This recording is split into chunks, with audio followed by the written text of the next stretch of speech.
വടകര മണ്ഡലത്തിലെ വിവാദ കാഫിർ പരാമർശം കോടതിയിലേക്ക് തന്റെ പേരിൽ പ്രചരിച്ച വ്യാജ വാട്സ്ആപ്പ് സന്ദേശത്തിന്റെ ഉറവിടം കണ്ടെത്തണമെന്നാവശ്യപ്പെട്ട് കോടതിയിൽ സ്വകാര്യ അന്യായം ഫയൽ ചെയ്യുമെന്ന് യൂത്ത് ലീഗ് പ്രവർത്തകൻ PK മുഹമ്മദ് കാസിം മീഡിയ വണിനോട് പറഞ്ഞു. സന്ദേശം നിർമ്മിച്ചത് താനല്ലെന്ന് വടകര പോലീസിന് വ്യക്തമായെങ്കിലും യഥാർത്ഥ പ്രതികളെ കണ്ടെത്താൻ തയ്യാറാകുന്നില്ലെന്നാണ് കാസിമിന്റെ ആക്ഷേപം. നിലവിൽ നമ്മൾ അങ്ങനത്തെ ഒരു സാധനം എന്താക്കിയിട്ടില്ല. വർഗീയപരമായിട്ടുള്ള ഒരു പോസ്റ്റ് എവിടെയും പോസ്റ്റ് ചെയ്തിട്ടില്ല. നിലവിൽ നമ്മൾ ചെയ്യാറുള്ള പോസ്റ്റുകൾ സാധാരണ വാട്സപ്പ് സന്ദേശങ്ങൾ സോഷ്യൽ മീഡിയ പ്ലാറ്റ്ഫോമിൽ നിന്ന് വരുന്ന ഷാഫിയുമായിട്ട് ബന്ധപ്പെട്ടുകൊണ്ട് വരുന്ന മീഡിയ വിങ്ങിൻ്റെ സാധനങ്ങളാണ് നമ്മൾ പോസ്റ്റ് ചെയ്യാറ്. ആ രീതിയിലുള്ള പോസ്റ്റുകളാണ് ഈ സമയം വരെ ഇട്ട് വാട്സപ്പിലൊക്കെ ഷെയർ ചെയ്തിട്ടുള്ളത്. അതുകൊണ്ട് തന്നെ പെട്ടെന്ന് തൻ്റേതല്ലെന്ന് മനസ്സിലായി. അതിൽ രണ്ട് സംഗതികളാണുള്ളത്. നിലവിൽ എൻ്റെ FBയിൽ അതേ പേര് എടുത്തിട്ടാണ് അൾട്രയ്ക്ക് പേരിൽ A ആയിട്ടും ക്യാപിറ്റലും പിന്നെ സ്മോൾ ലെറ്റർ എന്താക്കിയിട്ടുണ്ട് ഉപയോഗിച്ചിട്ടുണ്ട്. എന്നെ അറിയുന്ന ആളുകൾ എന്താക്കില്ല, ആ രീതിയിൽ തന്നെ PK മുഹമ്മദ് കാസിം എന്ന് സേവ് ചെയ്യില്ല. ഒന്ന് അത് തന്നെ. അതിൽ പിന്നെ ഈ ഇതിലുള്ളതെന്ന് വെച്ചാൽ നെടുമ്പ്രമണ്ണ യൂത്ത് ലീഗ് കമ്മിറ്റി എന്ന പേരിൽ ഒരു യൂത്ത് ലീഗിൻ്റെ വാട്സപ്പ് കൂട്ടായ്മ നിലവിൽ ആ പ്രദേശത്തില്ല. യൂത്ത് ലീഗ് നെടുമ്പ്രമണ്ണ എന്ന് പറയുന്ന എൻ്റെ പ്രദേശം കൂടിയല്ല. നിലവിൽ ഞാൻ തിരുവള്ളൂർ യൂണിറ്റ് കമ്മിറ്റിയിലാണ് വർക്ക് ചെയ്തുകൊണ്ടിരിക്കുന്നത്.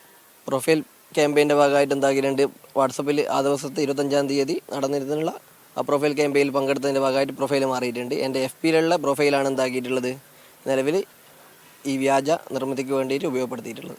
നിലവിൽ SP ഓഫീസിൽ നിന്ന് കഴിഞ്ഞ ദിവസം വിളിപ്പിച്ചു. ഒരു 4 മണിക്കൂറോളം സമയമെടുത്തുകൊണ്ട് എൻ്റെ ഫോണടക്കമുള്ള മൊബൈൽ ഡാറ്റാസുകൾ പരിശോധിക്കുകയും അതിൻ്റെ അടിസ്ഥാനത്തിൽ നിലവിൽ ഞാൻ കുറ്റക്കാരനല്ല എന്നുള്ള രീതിയിലുള്ള സംസാരം അവിടെ നിന്ന് ഉണ്ടാവുകയും ചെയ്തിട്ടുണ്ട്. അതിൻ്റെ രേഖാപരമായിട്ട് രേഖ തരുമോ എന്ന് ചോദിച്ചപ്പോൾ രേഖ തരാൻ സാധിക്കില്ല എന്നുള്ളതാണ് നിലവിൽ അറിയിച്ചിട്ടുള്ളത്. പോലീസ് ഉദ്യോഗസ്ഥർ പറഞ്ഞു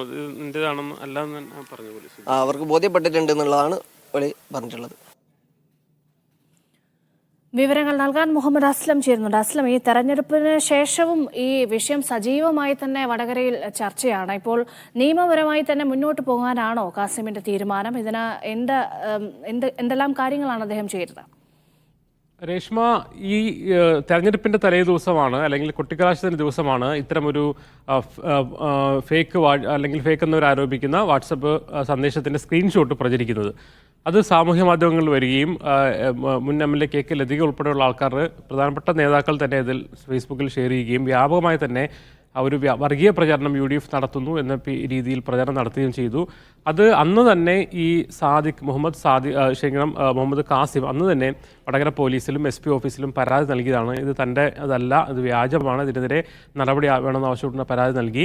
എന്തായാലും പോലീസ് അവിടെ കേസ് രജിസ്റ്റർ ചെയ്തിരുന്നു. അതേസമയം ആ കേസ് രജിസ്റ്റർ ചെയ്ത് കാസിമിനെ വിളിക്കുകയും കാസിമിനെ ചോദ്യം ചെയ്യുകയും ഫോൺ പരിശോധിക്കുകയും ചെയ്തെങ്കിലും ഇതിൽ ഒരു വ്യക്തതയിലേക്ക് അല്ലെങ്കിൽ ഒരു കൃത്യമായൊരു തീരുമാനത്തിലേക്ക് അന്വേഷണത്തിൻ്റെ അവസാന ഘട്ടത്തിലേക്ക് പോലീസ് എത്തിയിട്ടില്ല. കാരണം ഇത് വ്യാജമാണെന്ന് കണ്ടെത്തി കഴിഞ്ഞാൽ സ്വാഭാവികമായും ആരാണ് ഈ വ്യാജ സ്ക്രീൻഷോട്ട് ഉള്ളത് എന്നതിൻ്റെ ആരാണെന്ന് കണ്ടുപിടിക്കേണ്ടി വരും. ഇതിൽ ഇവർ തന്നെ നൽകിയ ചില സൂചനകളുണ്ട്. അതായത് അമ്പാടിമുക്ക് സഖാക്കൾ എന്ന് പറയുന്ന ഫേസ്ബുക്ക് പേജിലാണ് ആദ്യമായി സ്ക്രീൻഷോട്ട് വരുന്നത്. അതിനുശേഷമാണ് KK ലതിക ഉൾപ്പെടെയുള്ള ആൾക്കാരും മറ്റ് സാമൂഹ്യ മാധ്യമങ്ങളിലേക്ക് ഇത് പ്രചരിപ്പിക്കുന്നത്. അതുകൊണ്ട് തന്നെ ആദ്യം പുറത്തു അല്ലെങ്കിൽ പോസ്റ്റ് ചെയ്ത ഒരു ഫേസ്ബുക്ക് പോസ്റ്റ് എന്ന നിലയിൽ അമ്പാടിമുക്ക് സഖാക്കൾ എന്ന് പറയുന്നത് അതിൻ്റെ അഡ്മിന്മാരെ പിന്നെ അവരെ ചോദ്യം ചെയ്യണം, അവരിലേക്ക് എത്തണം എന്നുള്ള കാര്യം അവർ തന്നെ പരാതിയിലൂടെ ആവശ്യപ്പെട്ടിരുന്നു. അതിൻ്റെ URL നമ്പറും അതിൽ 19 അഡ്മിന്മാരുണ്ട്.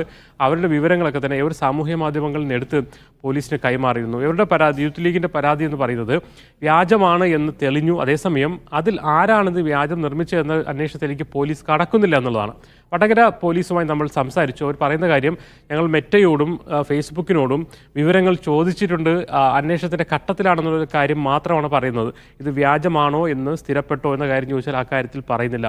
അങ്ങനെയാണെങ്കിൽ എന്തുകൊണ്ടാണ് ഈ മുഹമ്മദ് കാസിമിനെ അറസ്റ്റ് ചെയ്യുകയോ അത്തരം നടപടിയിലേക്ക് എന്തുകൊണ്ട് പോയി? കാരണം വർഗീയ ഉദ്ദേശം പരത്തുന്ന ഒരു പോസ്റ്റ് ഇട്ടിട്ടുണ്ടെങ്കിൽ ഇയാൾ അറസ്റ്റ് ചെയ്യണമല്ലോ, അത്തരം നടപടിയിലേക്ക് പോകാതെ അതും അന്വേഷണ ഘട്ടത്തിലാണെന്ന് പറഞ്ഞ് പോലീസ് ഒരുപക്ഷെ അന്വേഷണം നീട്ടിപ്പോകുന്നതായിട്ടും ഉഴപ്പിപ്പോകുന്നതായിട്ടുള്ള സൂചനയാണ് നമുക്ക് പോലീസിൽ നിന്ന് ലഭിക്കുന്നത്. യൂത്ത് ലീഗിനെയും ഈ യൂത്ത് ലീഗ് പ്രവർത്തകൻ കാസിമിനെ അയാളെ സംബന്ധിച്ചോളം ഇതിൻ്റെ നിരപരാധിത്വം തെളിയിക്കേണ്ട ആവശ്യമാണ്.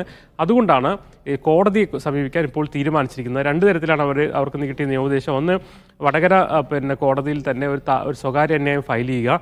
രണ്ട് ഹൈക്കോടതിയിൽ ഒരു റിട്ട് ഫയൽ ചെയ്യുക. കാരണം തൻ്റെ പേരിൽ ഒരു വർഗീയത വിഷമുള്ള രീതിയിലുള്ള ഒരു വ്യാജ ഫേസ്ബുക്ക് സൃഷ്ടിക്കുകയും അത് പ്രചരിപ്പിക്കുകയും ചെയ്യലൂടെ സമൂഹത്തിൽ ഒരു കലാപസമാനമായ അന്തരീക്ഷം ഉണ്ടാക്കാൻ ശ്രമിച്ചു. അതുകൊണ്ട് അതിൻ്റെ പ്രതികളെ പിടികൂടാൻ വേണ്ടി പോലീസിന് പ്രത്യേകമായ നിർദ്ദേശം വളരെ വേഗത്തിൽ നൽകണം എന്നാവശ്യപ്പെട്ടുകൊണ്ട് രണ്ട് തരത്തിൽ സ്വകാര്യ അന്വേഷണം ഫയൽ ചെയ്യുക, അതോടൊപ്പം തന്നെ ഹൈക്കോടതിയിൽ റിട്ട് ഫയൽ ചെയ്യുക എന്നീ രണ്ട് നടപടികളിലേക്കാണ് ഇപ്പോൾ മുഹമ്മദ് ഖാസിം കടന്നിരിക്കുന്നത്.